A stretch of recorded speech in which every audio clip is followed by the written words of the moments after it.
gisintro ni San Pablo sa atong unang pagbasa ang pag-warning nga likayan gid nato ang pagtinapulan, magkugi kita.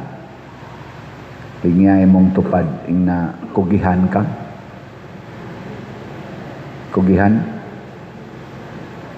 Unsa maning taong tapulan, dili man na diretso natong sabton nga dili mo trabaho.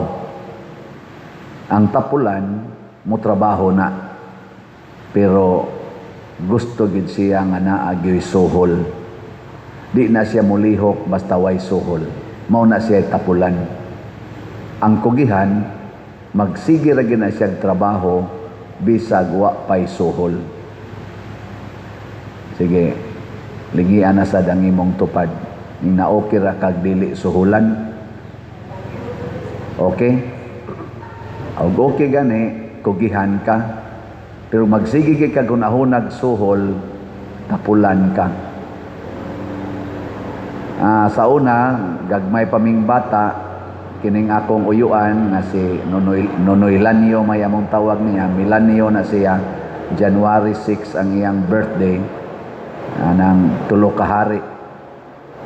Niya, Melchor Melchor Baltasar.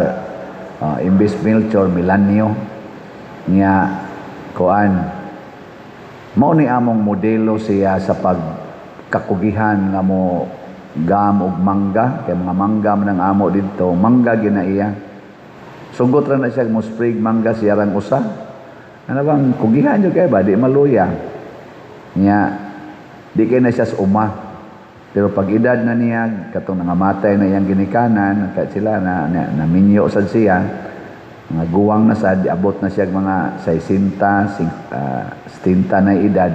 Diri na siya ni concentrate sa uma. Kaya di naman siya kay kasakag mangga. Niya, hangtod biadtong pagdayon niyang kamatay, pwerte lang yapon niyang kugiha dito siyang uma. Wa man to siya masakit. Wa gito magmuo nga naa siya sakit. Wa sa to ginamo madag ospital. Nya di gito siya maghisgot nga naa siya sakit kay lagsik mo sad siya. Muinom man lang gyapon, mabot to ang among gasa niya, kulapo, tanduay. Mlipen kay siya na. Pero matud pa sa akong maguwang, gidadaan siya tanduay sa iyang bana sa iyang apo na. Akong pag-umangkon didto wa na kuno mainom atong mga pila ka adlaw nga gitagaan siya to sa iyang hono sa iyang drawer sa iyang cabinet. Wa na mahilabti. Wa na tingali to, kapoy na ito lawas niya to. Pero wag gid siya wag gid siya magsulti-sulti nga gikapoy siya. Kay kani manggong mga kugihan, malimot tas ilang sakit, pero kaning tapulan, ing-ingan kay nastanan, gamay lang bation ana, di na mulihok. No? Ano ba mga tapulan ba? Sakit akong di lang ko musimba kay sakit akong labad akong sakit akong tiyan di na sila mo kugi. Pero kana mga kugihan besag na pa na gimo sa lawas di na magtabi-tabi, sige ra gyud nagtrabaho na siya nya di pa gina mangayog sweldo. Kami dito mga mag-uuma anad magin mi ana nga way ang uma gani mo trabaho kas uma di man kasuhulan imo ding suhulan imong kaugalingon, magkaingin ka, magguad ka diha, nanom spray kag mangga, tibok adlaw kag spray wa kay suhol, nangandoy lang ka nga mubunga unta niya mahalin.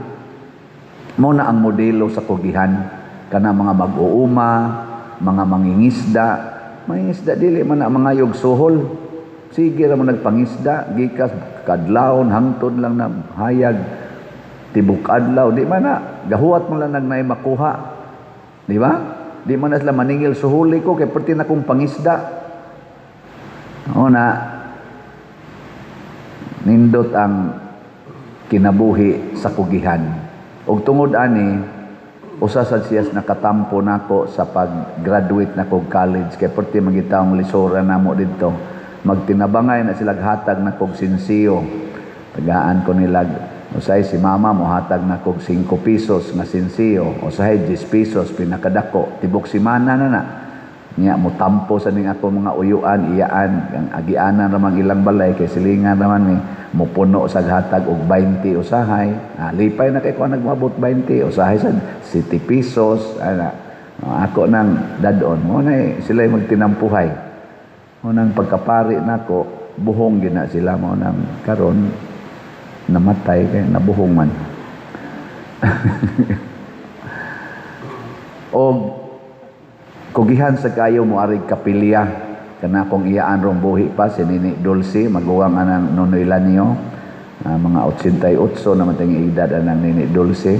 Mo ginay among katikista dito sa bukid, tanan kami kan Sternara namin simba, mga next generation naman anamo hangtod nalas mga apo nako, mahog og apo nako, mao lang yapoy mo katikista na among iyaan karon buhi pa pero galisod naglakaw bawog na kay glawas. Mao nay sigihan ako hilog, mao manoy buhi.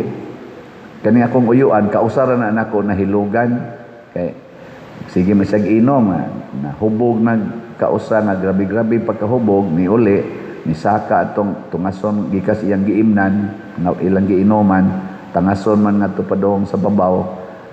Saka siya dito pag-abot sa babaw matud pa niya ni huyatid kuno siya murag nilantaw ni ginhawa siya nalipong naligid mga hapit ito moabot mga 10 meters tingali yang naligiran dito ra sad siya ni honong sa tugkaran sa ilang giinuman. O to galisod naglihok gitawag ko kay hilugan 80 na edad niya to mga 80 o hapit na to 80. Terus akong gihilugan ginhawan ko patay ning uyuana ligid ra gid ay mamatyan ani. Nya gihilot siya sa among silingan sad lang silingan dito nga mohilot-hilot. Pagsunod si mana gainom naman sad. Nako, kumusta man kanoy siya? Tagaan Dios Ginoo og lugway. Inom na sad. Ora mo ginayang kalipay. Mga igsoon ako lang ning gihisgutan kay ang kanimagong mga kugihan nga tao manakod sad din sila. Ang tapulan manakod sad na. So mao na nga atong himuon magkugi ta matud pa ni San Pablo mahimo unta mininyong sumbanan. Angayan may mamangayog suhol pero gusto lang ni nga mahimo mininyong sumbanan. So usas ako mga models kana si Nonoy Lanio, kana si Nini Dulce, grabe kakugihan mo arig simbahan. Lakaw waris Guadalupe mo tambong og misa ngadtos babag tambong sa Legion of Mary hangtod naghimo na gid siya Legion of Mary dito sa amo mga 10 years old pa ko ato mga 1970 71 73 unya kami mo'y unang ako usakos mga unang member Legion of Mary Junior Presidium Auxilium Christianorum mga among presidium ato o gikan ato 10 years old ko hangtod karon Legion of Mary gyud ko anas Nini Dulce mo nay gakuan mo baktas nagbukid tagpila ka kilometro lakaon mauli na sa amo tag alas 8 na sa gabi murang usa maglakaw ng bukid perting kuana perting ngita kugihan og nahimo silang sumbanan pagkadako sa nako mga 18 years old 20 years old ako say leader sa amo sa youth anang kiwayo namo dasad mi og kana ganing naghimo ming choir mga 1985 magbaktas pod mig unom ka kilometro kada Domingo gikas amos bukid humag-meeting sa Legion lakaw de mingaris Guadalupe ngadto sa Langob sa Guadalupe adto mi mo kanta dito sa choir alas 4 sa hapon nighumas misa lakaw na sa migbalik 12 kilometers gid among lakawon kada Domingo itong panahon na kugi ba ako sad karon sa akong pagkapari wa gyud ko ni declare og day off wa koy day off sukad ko na ordain hangtod karon 22 years na ko kapin wa koy day off ngano man kanunay na kong basihan ang akong pagkamag-uuma wa mi day off sa uma ang Domingo dili mi mo trabaho pero mangahoy lang gyapon dili kami mong day off ba di lang mo adto sa uma kay ngilad na kay Domingo ron so mga igsoon ang kakugihan maunay makapalambo sa kinabuhi. Kumusta man ato ro mga leader sa simbahan ug sa gobyerno dinhi sa tong nasod? Kugihan o tapulan ang kadaghanan? maglabi na gani ang tapulan, mag-anam sad ka hugno ang katilingban. Ang mga leaders ba, maglabi gani ang tapulan, magkahugno ang katilingban. Pero kung ang mga leaders, mga kugihan, sa ato pa mo trabaho, bisag way suhol, dili mga igsuhol, mag-anam yung kanindot ang katilingban. Sa atong nasod karon, ang korupsyon porting kusuga. Trillions, matod pa sa deklarasyon sa ato mga analyst sa o mga gipang-reveal sa ato karong mga itawag mga whistleblowers o mga witnesses anang gawas na naarog maayo na social media. Nganong naaman ning corruption kay ang ato mga leaders gusto lang nga mo trabaho unya dako gyud ang income. Nya ang uban pa gyud nila dili mo trabaho pero naay income o nagitawag og ghost projects. Apil na sa dinhi simbahan, magyaw-yaw ang pari basta gamay ang kolekta. Masuko kung dili kaabot sa stipend nga giset or sa bayad sa sakramento. Mao ni mga tapulan. Nya unsa may mahitabo? Lusno ang katilingban. Pero kugihan, ang mga tao nga nasakop sa mga katilingban, kuan man, lungsod, syudad, probinsya, or nasod, mulambo gina. Tanaw bitaw na ako sa kanang mga naamanas AI, i-search lang ninyo. I-search diya na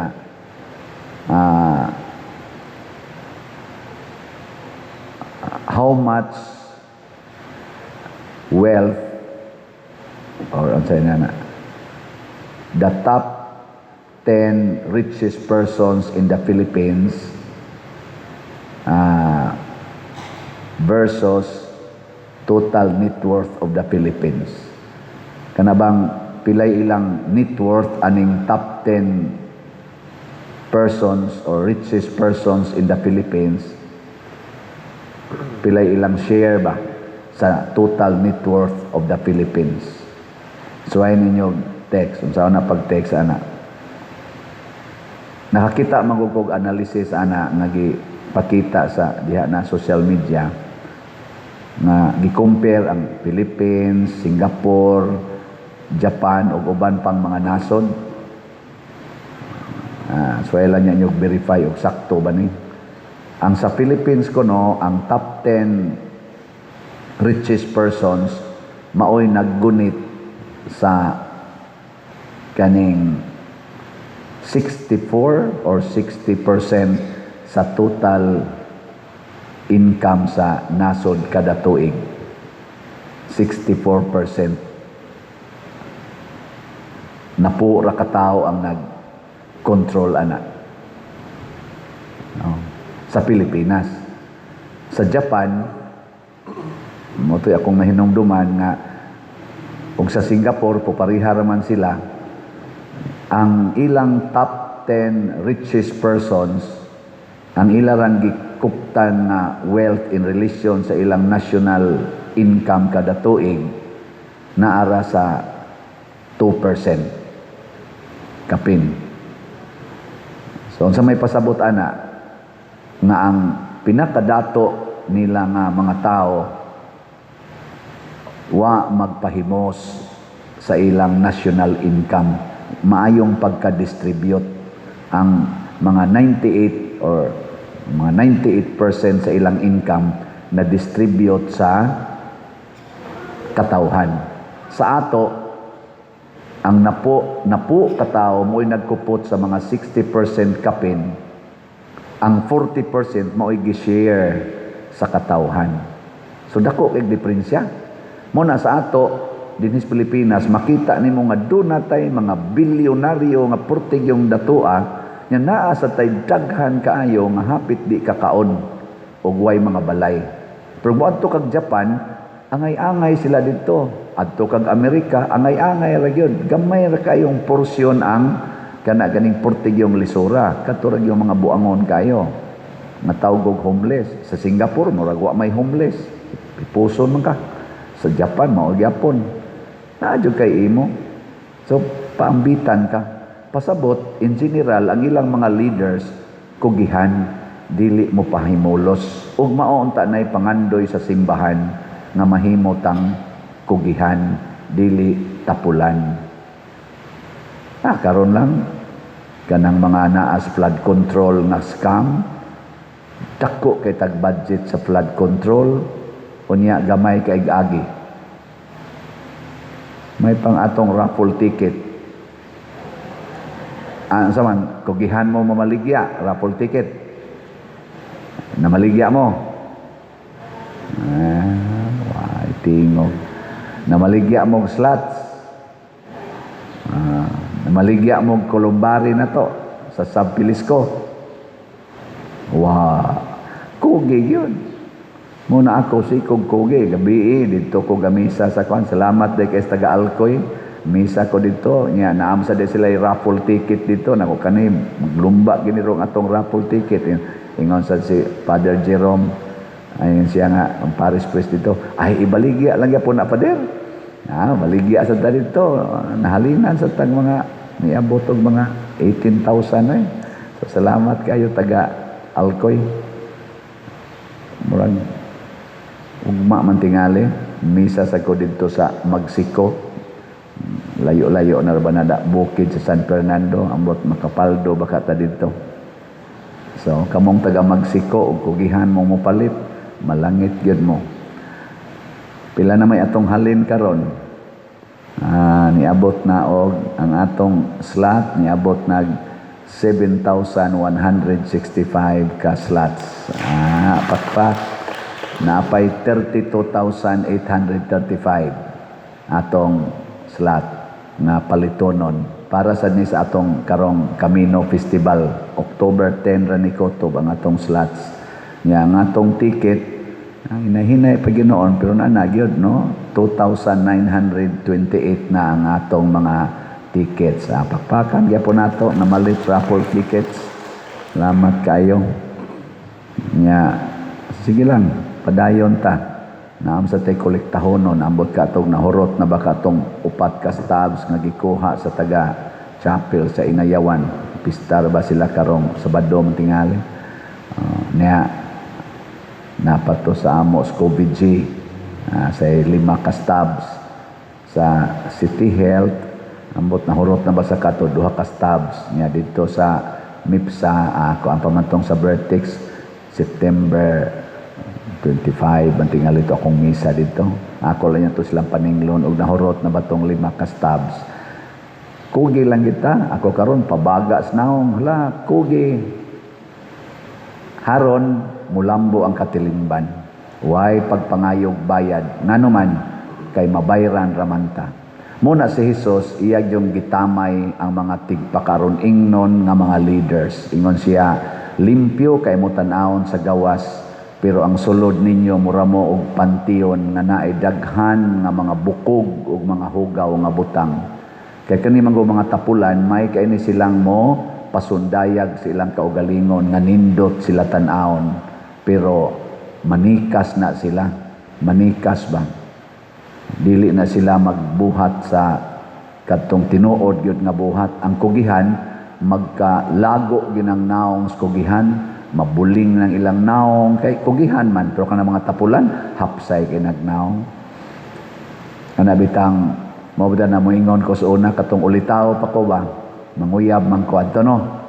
Hibaw mo unsay akong usas ako na lang mong sultihan karon unsay usas akong kana ganing gustuhan mo ni ang mga qualities una kanang minus kaayo og gipamutang snaong kanang natural gisyag naong ba way daghang mga make up kanang tarong-tarong anang mga kilay mga ana kay kasagaran ana mga tapulan na dili kay na sila kugihan magsigi naman lang nagtan-aw sa amin magsigi ana sige ana pero ang mga kugihan di man nakaatiman na kay silang naong ilaram ng limpyuhan nga ikaduha mao ginang mo mulamano gyud ko sa babay muhikap ko sa kamot ba kay kanang mga tapulan lumoy kay nagkamot Ana bang mura lang naggapas ang kamot ana ba? Pero kanang mga kuan, mga kugihan, gaspang nagkamot. Anang hait magkamot ba? Normally, gawas lang masakiton ka nga ang imong kamot. Hait yun. Pero mo na siya kay sige man nagpanilhig, manglabala, bughag kahoy, bla mag-uma, mo kubal ginang kamot. Di ba?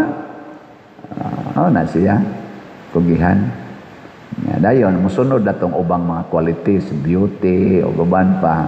Mo din ay ato. Mo nay mga standards nga atong tanawon, tanawa ato mga leaders.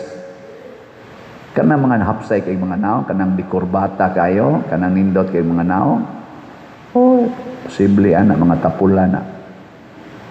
Pero kanang badoy-badoy lang naong, pero tuwa kanunay sa mga tao, tuwa nagsigig atiman sa mga tao, maupay mo manid sa mga kuan, mo tan-aw gyud inig trabaho dito, makita gini mong wad-wad kayo, magkadusingot lang kana di man kay nila concern ilang mga balay kana mga nindot kay balay nga mga leaders nato kanang ang ilang mga balay murag yung mga mansyon ana niya ang ilang mga sakyanan nindot kay tanan bag-ubag og sakyanan tagilma kabuk sakyanan tagutlo kabuk sakyanan mga tapula na gasigila nagpanguhag kwarta pero kana mga leaders nato nga way ilis-ilis ang sakyanan gikas paglingkod ang balay sad wa gyud mailisi kana moy kugihan no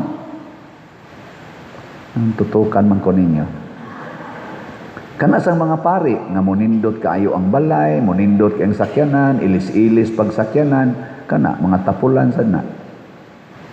Pero kana mga pari nga ang sakyanan gikas pagka-orde. Hangtod na lang namatay maura gyapon. Nya wa say nga usab nga mga balay, wa say mga yuta nga napalit kana kugihana. Labi na gyud inig trace nimo ang ilang naagi ang mga parokya nga nindot, nga usab, na mga project, na daghan, kana kugihana. Pasabot, ingos Kristo, bulahan kamong mga kabos. Ang leader nga nahigugmas kakabos, makapadato sa katilingban nga iyang gialagaran. Ang leader nga nangandoy nga madato, mangawat sa katilingban nga iyang gialagaran. Munang ningon si San Pablo, likay gid ninyo.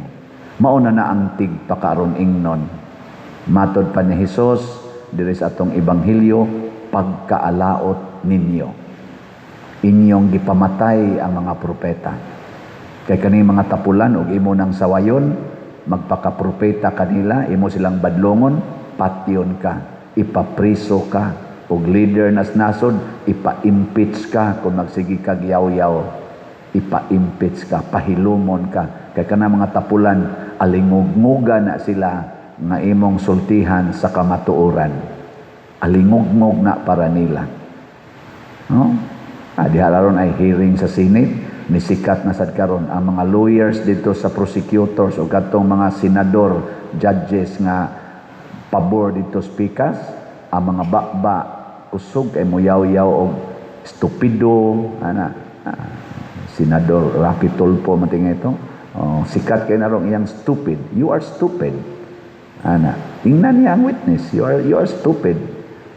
In the context nga naa kay blind o tatong sa to blind loyalty. Nisulti ra ang witness nga mao ni niya. Ilang inong stupid. Napay mo ingon nga that is a scam. Siya mo'y architect nga gidili man na sa kanang mag-prosecute pa kadili man kamot. Conclusive naman namin sa this is a scam.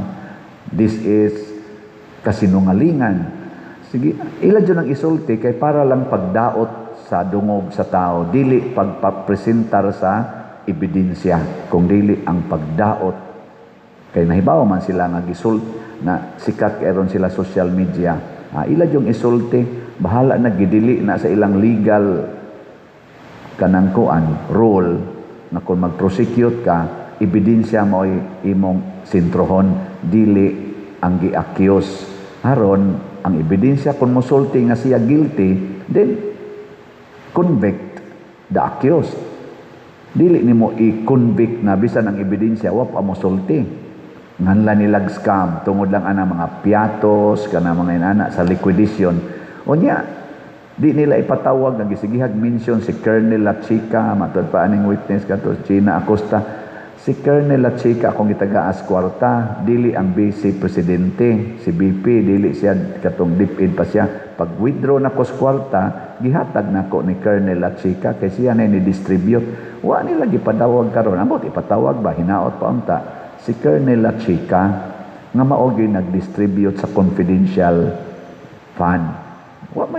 Wa may gisulti nga ang confidential fund pag withdraw nako sa bangko akong gihatag ni BP Sara. Yes, BP Sara akong nadunggan nga iyang gihatag ni Colonel Lachica. Wa ang confidential fund gikan sa ilang katong disbursing officer iyang gi-withdraw sa bangko kas land bank nga gihatag niya ni Colonel Lachica kinsay head sa maoy head sa security sa BP.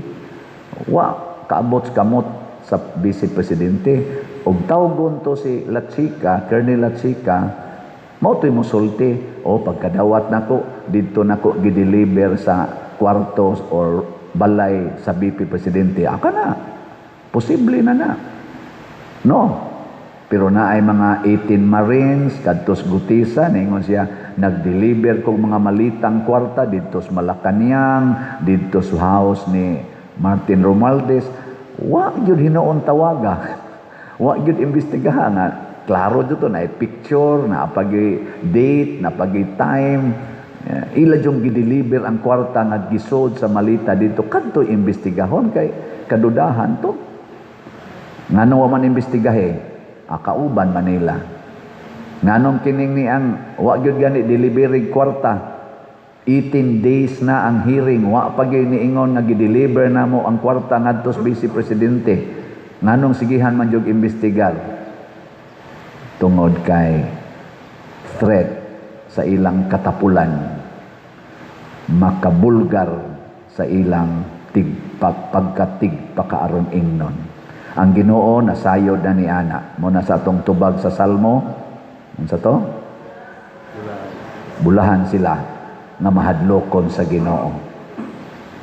Ug di na ta mahadlok sa Ginoo, mahimo gid tang tapulan og tigpakaron ingnon. Pero mahadlok tas Ginoo nga nagtan-aw kanunay nato, mahimo gid tang honest, kugihan ug kamaong moalagad